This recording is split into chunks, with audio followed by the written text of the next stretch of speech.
گناه کردم، گناهی پر ز لذت، در آغوشی که گرم و آتشین بود.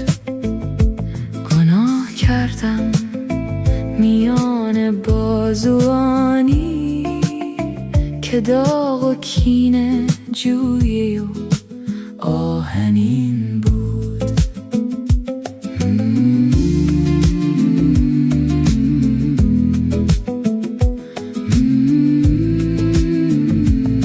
گناه کردم، گناهی پر ز لذت، در آغوشی که گرم و آتشین بود.